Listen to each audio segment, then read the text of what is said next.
Hello yes, ജിതിനാണ് your spiritual buddy. എനിക്ക് കുറേ പേര് പേഴ്സണലി മെസ്സേജസ് അയക്കുന്നുണ്ട്. ചേട്ടാ, എനിക്ക് ഈ പറയുന്ന സിംറ്റംസ്, എൻ്റെ ആദ്യത്തെ വീഡിയോകളിൽ ഈ പറയുന്ന സിംറ്റംസ് ഉണ്ട് എന്ന് പറഞ്ഞിട്ട് എനിക്ക് ഇൻസ്റ്റാഗ്രാമിൽ കുറേ പേര് മെസ്സേജ് അയക്കുന്നുണ്ട്, ഡയറക്റ്റ് മെസ്സേജ് അയക്കുന്നുണ്ട്, കമൻറ്റും ചെയ്യുന്നുണ്ട്. ഇതിന് ഒരു പരിഹാരമില്ലേ ചേട്ടാ എന്ന് ചോദിച്ചിട്ടും പലരും ബ്രോ എന്നൊക്കെ ചോദിച്ചിട്ട് എനിക്ക് മെസ്സേജ് ചെയ്യുന്നുണ്ട്. ഇതിനൊക്കെ പരിഹാരമുണ്ട്, പക്ഷേ നമുക്ക് സിംറ്റംസ് ഏതാണെന്ന് ആദ്യം മനസ്സിലാക്കണം. എന്നാൽ മാത്രമേ നമുക്ക് ഞാൻ പറയുന്ന എൻ്റെ വീഡിയോയിൽ കംപ്ലീറ്റ് വീഡിയോ വരുന്നുണ്ട്. അത് 29 അത് ഉച്ചയ്ക്ക് ശേഷം ഇത് അപ്ലോഡ് ആവും. ഞാൻ അങ്ങനെ ഷെഡ്യൂൾ ചെയ്തിട്ടിട്ടുണ്ട്. അപ്പോൾ ആ വീഡിയോനകത്ത് കംപ്ലീറ്റ് സൊല്യൂഷൻ ഉണ്ട്. അപ്പോൾ ഈ പറയുന്ന സിംറ്റംസ് ഏതാണെന്ന് നമ്മൾ ഫസ്റ്റ് കണ്ടെത്തി കഴിഞ്ഞാൽ മാത്രമേ നമുക്ക് ആ സൊല്യൂഷൻ നമുക്ക് ചെയ്യണമുണ്ടോ എക്സാക്ട് ചെയ്തുകൊണ്ട് ഉപകാരം ഉണ്ടാവുള്ളൂ.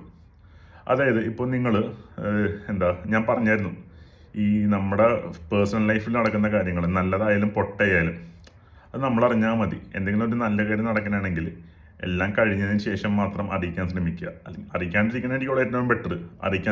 ഇനിയിപ്പോൾ നിങ്ങൾക്ക് അറിയിച്ചേ പറ്റുള്ളെങ്കിൽ എല്ലാം കഴിഞ്ഞതിന് ശേഷം അറിയിക്കാൻ ശ്രമിക്കുക. അപ്പോൾ പകുതി കണ്ണേറ് കിട്ടാണ്ടാവും. ഇങ്ങനത്തെ പ്രശ്നങ്ങളാണ്. അതായത് ഇങ്ങനത്തെ പ്രശ്നങ്ങളാണെങ്കിൽ എക്സാമ്പിൾ ഞാൻ പറഞ്ഞുതരാം. ഇപ്പം നിങ്ങൾ ഒരു ഇൻസ്റ്റാഗ്രാം അക്കൗണ്ടോ അല്ലെങ്കിൽ വാട്സപ്പിലോ നല്ലൊരു കുറേ സാധനങ്ങൾ പോസ്റ്റ് ചെയ്ത് കഴിഞ്ഞിട്ടുണ്ടെങ്കിൽ നിങ്ങൾക്ക് ഇട്ട് കഴിഞ്ഞ് കുറച്ച് നേരം കഴിയുമ്പോൾ തന്നെ നിങ്ങൾക്ക് നെഗറ്റീവായിട്ട് നിങ്ങൾക്ക് തോന്നുക, നിങ്ങൾക്ക് എനർജി ഇല്ലായ്മ മണ്ടിയൊക്കെ ആയിട്ട് തോന്നുകയാണെങ്കിൽ ഇതാണ് നിങ്ങളുടെ റീസൺ. അങ്ങനെയാണെങ്കിൽ ആ വീഡിയോയിൽ പറയുന്ന കണ്ണേറിനുള്ള പരിപാടികൾ, അതായത് ഈ പറഞ്ഞ പോലെ ഉപ്പ് കൊണ്ടുള്ള പരിപാടി, ഈ പറഞ്ഞ പോലെ ബ്രേസ്ലെറ്റ്, അങ്ങനത്തെ ചെറിയ ചെറിയ സാധനങ്ങൾ ഇട്ട് കഴിഞ്ഞിട്ടുണ്ടെങ്കിൽ നിങ്ങൾക്ക് അതിൽ നിന്ന് രക്ഷപ്പെടാം. ഇനി മന്ത്രവാദം, കൂടോത്രം, ആ പറഞ്ഞ പരിപാടിയൊക്കെ ആണെങ്കിൽ, അതായത് നിങ്ങളുടെ ഫാമിലിയിലോ നിങ്ങൾക്ക് അറിയാവുന്ന ആരെങ്കിലും ഇങ്ങനത്തെ കാര്യങ്ങളൊക്കെ ചെയ്തതായിട്ട് തോന്നുന്നുണ്ട്, നിങ്ങൾക്കൊരു ഇൻറ്റ്യൂഷൻ അല്ലെങ്കിൽ നിങ്ങൾക്കൊരു തോന്നലുണ്ടായിട്ടുണ്ട്, അവരോട് പറഞ്ഞതിന് ശേഷം ആണ് ഇങ്ങനത്തെ പ്രശ്നങ്ങളൊക്കെ വന്നതായിട്ട് നിങ്ങൾ ശ്രദ്ധയിൽപ്പെട്ടിട്ടുണ്ടെങ്കിൽ അത് ബ്ലാക്ക് മാജിക് ആണ്. ബ്ലാക്ക് മാജിക് ഞാൻ പറഞ്ഞു, ബ്ലാക്ക് മാജിക് നമുക്ക് എടുത്തു കളയാൻ കുറച്ച് കാര്യങ്ങളുണ്ട്. എൻ്റെ കംപ്ലീറ്റ് വീഡിയോയിലുണ്ട്, അന്ന് കണ്ടു നോക്കുക. ഈ വീഡിയോയിൽ ഞാൻ പറയുകയാണെങ്കിൽ ലെങ്ത് കൂടും. അന്നേരം ജസ്റ്റ് ഞാൻ പറഞ്ഞു പോകാം. കൈവശ പരിഹാര ഗുളിക, അല്ലെങ്കിൽ നമ്മുടെ ഈ വെള്ള ശംഖുപുഷ്പത്തിൻ്റെ പൂവ്, അതിൻ്റെ വേരിൻ്റെ തൊലി അരച്ച് പാലിൽ കുടിച്ചിട്ട് നമ്മൾ കളഞ്ഞു കഴിഞ്ഞിട്ടുണ്ടെങ്കിൽ നമ്മുടെ ഉള്ളിൽ കിടക്കുന്ന അൺവാണ്ടഡ് ആയിട്ടുള്ള പാർട്ടിക്കിൾസ് പോകും. ഇങ്ങനെ ചെയ്ത് കഴിഞ്ഞിട്ടുണ്ടെങ്കിൽ എനർജി പാർട്ടിക്കിൾസേ പോവുള്ളൂ, എനർജി പോവില്ല, പാർട്ടിക്കിൾസേ പോവുള്ളൂ. എനർജി കളയണമെങ്കിൽ ഞാൻ പറഞ്ഞു ഭസ്മം തേക്കണം. അതേപോലെ ഈ പറഞ്ഞ പോലെ ചില ക്ഷേത്രങ്ങളുണ്ട്, ഭയങ്കര പവർഫുൾ ആയിട്ടുള്ള ക്ഷേത്രങ്ങളുണ്ട്. അവിടെ പോയി കഴിഞ്ഞിട്ടുണ്ടെങ്കിലും ഈ കൈവശത്തിനൊക്കെ ഉള്ള പ്രതിവിധി ചെയ്യാൻ പറ്റും. അതിനെപ്പറ്റി ഞാനൊരു ഷോർട്സ് വീഡിയോ ചെയ്യാം. കാരണം അതൊരു സെപ്പറേറ്റ് ടോപ്പിക്കാണ്. അത് നമ്മുടെ കേരളത്തിനേക്കാളും കൂടുതൽ പവർഫുള്ളായിട്ട് തോന്നിയിരിക്കുന്ന തമിഴ്നാട്ടിലെ കുറച്ച് അമ്പലങ്ങളാണ്. അതിനെപ്പറ്റി ഞാനൊരു ഷോർട്സ് വീഡിയോ ഞാൻ ചെയ്യാം. ഇനി പറയുന്നൊരു കാര്യം ശ്രദ്ധിക്കണം. ഇപ്പോൾ ഈ പറഞ്ഞ കാര്യങ്ങളൊക്കെ നമുക്ക് അറിയാൻ പറ്റും. ഈ പ്രേതബാധ അല്ലെങ്കിൽ സോൾ അറ്റാച്ച്മെൻറ്റ് നിങ്ങളിൽ കയറിയിട്ടുണ്ടോ എന്ന് നിങ്ങൾക്ക് സംശയം. അങ്ങനെ കണ്ടുപിടിക്കാൻ കുറച്ച് പണിയാണ്. പക്ഷേ ഞാൻ പറയുന്ന കാര്യങ്ങൾ ശ്രദ്ധിക്കുക. കുറേ പേർക്ക് ഇതായിട്ട് തോന്നും, അരാജകമായിട്ട് തോന്നും. പക്ഷേ ഇതൊക്കെ നടക്കുന്ന കാര്യമാണ്. നിങ്ങളുടെ ഫാമിലിയിൽ നിങ്ങളുടെ അമ്മയുടെ അമ്മയോ ആരെങ്കിലും അബോർഷൻ ചെയ്തിട്ടുണ്ടെന്ന് ചോദിച്ചു നോക്കുക. ഈ സോൾ അറ്റാച്ച്മെൻറ്റ്സ് എങ്ങനെ പിടിക്കണമെന്ന് വെച്ചിട്ടുണ്ടെങ്കിൽ അത് അബോർട്ടഡ് സോൾ, ഇതാണ് കുറച്ച് ടെററായിട്ടുള്ള പരിപാടി ഉള്ളതിൽ. അതെങ്ങനെ പിടിക്കണമെന്ന് വെച്ചിട്ടുണ്ടെങ്കിൽ ഇപ്പോൾ നമ്മൾ അബോർഷൻ എന്ന് പറയുന്നത് തന്നെ നിങ്ങൾക്ക് മനസ്സിലായല്ലോ, കൊല്ലുക എന്ന് തന്നെയല്ലേ. ജീവനുള്ളൊരു സാധനത്തിന് നമ്മൾ കൊല്ലുക. അപ്പോൾ ഇതിനകത്തുണ്ടായിരുന്ന സോളിൻ്റെ ആത്മാവ് അല്ലെങ്കിൽ ഈ സാധനം വിട്ടുപോവില്ല. നമ്മൾ പ്രോപ്പറായിട്ട് റിച്വൽസും കാര്യങ്ങളൊന്നും ചെയ്തില്ലെങ്കിൽ വിട്ടുപോവില്ല. അത് ഈ ഭൂമിയിൽ തന്നെ കിടക്കും. അത് ഈ പറഞ്ഞ പോലെ റിവെഞ്ച്ഫുള്ളായിട്ട് നിൽക്കുന്ന ഒരു ഐറ്റമാണ്. ഭയങ്കര റിവെഞ്ചാണ്. നിങ്ങൾ ഈ മറ്റേ ജയറാമിൻ്റെ ഒരു പടം കണ്ടിട്ടുണ്ടാവും, ഒരു കുഞ്ഞു കൊച്ചിൻ്റെ മേത്തോട്ട് കയറണത്.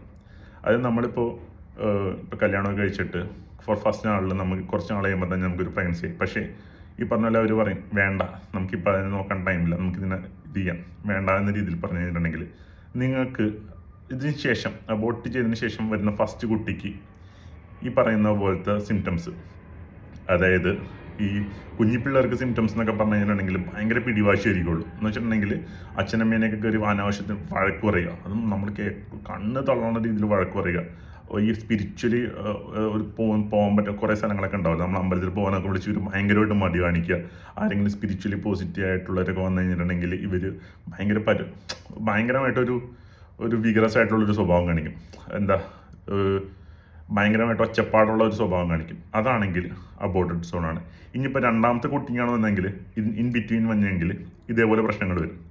അതേപോലെ നിങ്ങളുടെ അമ്മുമ്മ, അതായത് അമ്മയുടെ അമ്മയോ അച്ഛൻ്റെ അമ്മയോ ഈ പറഞ്ഞ സംഭവം ചെയ്തിട്ടുണ്ടെങ്കിൽ അത് നിങ്ങളുടെ അമ്മയ്ക്കോ നിങ്ങളൊക്കെ വരാണ്ടിരിക്കാന്ന് വെച്ചിട്ടുണ്ടെങ്കിൽ ചിലപ്പോൾ ലാസ്റ്റ് ചെയ്തിട്ടുണ്ടെങ്കിൽ, അതായത് നിങ്ങളുടെ അച്ഛനമ്മയൊക്കെ വന്നതിന് ശേഷം ആണ് ചെയ്തിട്ടെങ്കിൽ അവരുടെ സന്താന പരമ്പരയിലോട്ട് വരും, അതായത് നമ്മുടെ ജനറേഷനിലോട്ട് വരും. ഇപ്പം നിങ്ങളൊരു ഫാമിലി, നിങ്ങളുടെ അച്ഛനമ്മയ്ക്കുണ്ട്, നിങ്ങളുടെ കൊച്ചുങ്ങളുടെ അച്ഛനമ്മയ്ക്കാണ് വീഡിയോ കാണണമെങ്കിൽ, നിങ്ങൾക്ക് മക്കളിൽ ഇങ്ങനത്തെ പരിപാടി ഉണ്ടെങ്കിൽ അത് അബോർട്ടഡ് സോളിൻ്റെ പ്രശ്നമാണ്. ഈ അബോർട്ടഡ് സോളിന് എടുത്തുകളാണെങ്കിൽ കുറച്ച് നമ്മൾ ഈ പറഞ്ഞ പോലെ ഞാൻ പറഞ്ഞു ഹീലേഴ്സിൻ്റെ അടുത്ത് ഞാൻ പോകണം. അത് നല്ല സ്പിരിച്വലി നല്ല ഹീലിംഗ് പവേഴ്സ് ഉള്ളവരടുത്തോട്ട് തന്നെ പോകണം. അത് നിങ്ങൾ സെലക്റ്റീവായിട്ട് തന്നെ പോകണം. എനിക്കറിയാവുന്ന കുറച്ച് പേരുണ്ട്. നിങ്ങൾക്ക് ആർക്കെങ്കിലും അങ്ങനത്തെ പ്രശ്നങ്ങൾ നേരിടണമെങ്കിൽ ജസ്റ്റ് എനിക്കൊന്ന് ഇൻസ്റ്റഗ്രാമിലൊന്ന് DM ചെയ്യും, ഞാൻ നോക്കിയിട്ട് പറയാം അവരോട് പോകണോ വേണ്ടിയോ എന്ന്. അല്ലാണ്ട് ചുമ്മാ കയറി പോയിട്ട് മാന്ത്രികന്മാരോടത്ത് പോയി കൊണ്ടുപോയി നിങ്ങൾ പൈസ കൊടുത്ത് കളയാൻ നിൽക്കണ്ട. അതേപോലെ പിന്നെയുള്ള സംഭവം എന്ന് വെച്ചിട്ടുണ്ടെങ്കിൽ, നമ്മൾ ഈ അനാവശ്യമായിട്ട് രാത്രി കാലങ്ങളിൽ ഇറങ്ങി നടക്കണൊക്കെ ചെറിയൊരു കണ്ടിട്ടുണ്ട്. അത് നമുക്ക് പോകാൻ പാടുള്ള സ്ഥലങ്ങളുണ്ട് രാത്രി കാലങ്ങളിൽ, എസ്പെഷ്യലി ശ്മശാനം, സിമിത്തേരി, അങ്ങനത്തെ സ്ഥലങ്ങളിലൊക്കെ. എന്തിനാണ് നമ്മളവിടെ പോകേണ്ടത്? അവർ രാത്രി ആകുമ്പോൾ അവരുടെ സമയമാണ്, അവരവിടെ കിടന്ന് എൻജോയ് ചെയ്തോട്ടെ. നമുക്ക് പോകാൻ പറ്റുന്ന സ്ഥലങ്ങളുണ്ട്, നമ്മളവിടെ പോയിട്ട് എൻജോയ് ചെയ്യും. ഇല്ല, നിങ്ങൾക്ക് ഇനി പോയേ പറ്റുള്ളെങ്കിൽ നിങ്ങൾ പോയിക്കോ, എൻജോയ് ഒക്കെ ചെയ്തോ. സാധനങ്ങളൊക്കെ കയറി കഴിഞ്ഞിട്ടുണ്ടെങ്കിൽ അനുഭവിക്കാനുള്ളതാണ്. ചിലർക്ക് അങ്ങനെ ഉണ്ട്, വിധിച്ചിട്ടുണ്ടാവും കയറേണ്ടത്, വിധിച്ചിട്ടാണെങ്കിൽ വിധിച്ചു, അത് പോകേണ്ട സമയമാകുമ്പോൾ മാത്രമേ പോവുകയുള്ളൂ. നമ്മൾ ഇനിഷ്യേഷൻ എടുത്താൽ മാത്രമേ അത് പോവുകയുള്ളൂ കേട്ടോ.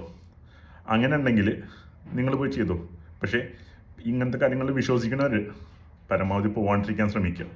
അതേപോലെ ഈ സെക്കൻഡ് ഷോയ്ക്കൊക്കെ പോയിട്ട് പ്രേതപ്പടങ്ങളൊന്നും കാണാണ്ടിരിക്കാൻ ശ്രമിക്കുക. ഇനിയിപ്പോൾ കാണുകയാണെങ്കിൽ തന്നെ വെളിച്ചുള്ള സമയത്ത് അല്ലെങ്കിൽ ഫസ്റ്റ് ഷോയ്ക്കൊക്കെ പോയി കാണുക. നല്ല ഹാപ്പി ആയിട്ടുള്ള പടങ്ങൾ കാണുന്നത്. ഈ പ്രേതത്തിനെയും ഈ നെഗറ്റീവായിട്ടുള്ള പടങ്ങളൊക്കെ കണ്ടിട്ട് നമ്മളെ വെറുതെ ഇതൊക്കെ കണ്ട് ആലോചിച്ച് വേറെ കൂട്ടും. ഇങ്ങനെയൊക്കെ ചെയ്താൽ തന്നെ നമുക്ക് ഇതിൽ നിന്ന് ഒഴിഞ്ഞു മാറിയടക്കാൻ പറ്റും. അതേപോലെ ഫ്യൂണറൽസിന് പോകുമ്പോൾ, ചില ഫ്യൂണറൽസിനൊക്കെ പോകുമ്പോൾ നമ്മളൊന്ന് പ്രൊട്ടക്ഷൻ എടുത്തിട്ട് പോവുക. ഞാൻ ഈ സ്പിരിച്വലി സഞ്ചരിക്കുന്നവർക്കാണ് ഇത് ഏറ്റവും കൂടുതൽ പ്രശ്നങ്ങൾ ഉണ്ടാക്കുന്നത്. എന്ന് വെച്ചിട്ടുണ്ടെങ്കിൽ അവർ ലൈറ്റ് ബോഡി ആക്ടിവേറ്റഡ് ആയതുകൊണ്ടാണ് ഈ സാധനങ്ങൾ നമ്മുടെ അടുത്തോട്ട് പെട്ടെന്ന് വരാൻ ഇതെടുക്കുന്നത്. അപ്പോൾ ഈ സ്പിരിച്വലി മുന്നോട്ട് പോകാൻ താല്പര്യപ്പെടുന്നവർ പ്രൊട്ടക്ഷൻ എടുത്തേ പറ്റുള്ളൂ. എസ്പെഷ്യലി പ്രൊട്ടക്ഷൻ എടുക്കാമെന്ന് വെച്ച് കഴിഞ്ഞിട്ടുണ്ടെങ്കിൽ അതിനെപ്പറ്റി ഒരു ഡീറ്റെയിൽ ആയിട്ട് വീഡിയോ എടുക്കാം. കാരണം അത് സ്പിരിച്വാലിറ്റിയാണ്. അത് ഈ ഒരു വീഡിയോയിൽ വന്നു കഴിഞ്ഞിട്ടുണ്ടെങ്കിൽ ഒരു 10 മിനിറ്റും 20 മിനിറ്റും ഒന്നും പോരാ, അതിനേക്കാളും വലിയൊരു വീഡിയോ ആണ്. അതിനെപ്പറ്റി ഞാൻ ഡീറ്റെയിൽ ആയിട്ട് ഒരു വീഡിയോ ഞാൻ ചെയ്യാം. അപ്പോൾ എന്തെങ്കിലും സംശയം ഉണ്ട്, നിങ്ങൾക്ക് അങ്ങനത്തെ ഒരു പ്രശ്നം ഉണ്ടെന്ന് തോന്നാനാണെങ്കിൽ എനിക്ക് ഇൻസ്റ്റഗ്രാമിൽ ഡയറക്റ്റായിട്ടൊന്ന് മെസ്സേജ് ചെയ്യാം. ഞാൻ നമ്പർ ആർക്കും കൊടുക്കാത്തതാണ്, കാരണം എനിക്കൊരു ഫാമിലി ഉണ്ട്. അപ്പോൾ അതിനകത്ത് കുറേ പേര് എൻ്റെ അടുത്ത് നമ്പേഴ്സ് ചോദിക്കുന്നുണ്ട്. നിങ്ങളൊരു ഡയറക്റ്റ് DM ഇൻസ്റ്റഗ്രാമിൽ മെസ്സേജ് അയച്ചോ, ഞാൻ നോക്കിക്കോളാം. നോക്കിയിട്ട് നിങ്ങൾക്ക് വേണ്ട കാര്യങ്ങൾ എന്നാൽ കഴിയുന്ന സഹായം ഞാൻ ചെയ്തുതരാം. 10 വയസ്സ് ഞാൻ ഇതിന് ഈ പറയുന്ന കൺസൾട്ടേഷൻ ഞാൻ പൈസ മേടിക്കുന്നില്ല. എനിക്ക് എനർജി ലോസസ് ഉണ്ട് ചില സമയങ്ങളിൽ, ചിലവരുടെ ഇതൊക്കെ കേൾക്കുമ്പോൾ. പക്ഷേ ഞാൻ ഗ്രൗണ്ട് ചെയ്തത് കളഞ്ഞോളാം. കാരണം ഞാൻ എൻ്റെ ഗുരുനാഥനോട് ചോദിച്ചു, ഇങ്ങനെ ചെയ്തു കൊടുക്കുന്നുണ്ട് എനിക്ക് എന്തെങ്കിലും പ്രശ്നം ഉണ്ടാവുമോ? അപ്പോൾ പുള്ളി പറഞ്ഞു, നിനക്ക് എനർജി ലോസ് ഉണ്ടാവും, പക്ഷേ ഞാൻ നിനക്ക് പറഞ്ഞു തന്നിട്ടുണ്ടല്ലോ ഗ്രൗണ്ടഡ് ആവാനുള്ള കാര്യങ്ങൾ, നീ അത് ചെയ്താൽ മതി. നീ ഇതോടെ മുന്നോട്ട് പോയിക്കോ. കാരണം നിന്നിലൂടെ ആളുകൾക്ക് രക്ഷപ്പെടാൻ പറ്റുമെങ്കിൽ അത് രക്ഷപ്പെടട്ടെ. അന്ന് നിനക്ക് പറഞ്ഞു കൊടുക്കുന്ന ആളുകൾക്കും അതൊരു വലിയ കാര്യം തന്നെ ആയിരിക്കുള്ളൂ എന്ന് പറഞ്ഞുകൊണ്ട്. അപ്പോൾ ഈ വീഡിയോ ഞാൻ ഇവിടെ നിർത്തുന്നതാണ്. ഇനിയും നിങ്ങളെ ബോറടിപ്പിക്കാൻ എനിക്ക് താല്പര്യമില്ല ഇത് പറഞ്ഞിട്ട്. അപ്പോൾ നമുക്ക് അടുത്ത വീഡിയോ കാണാം.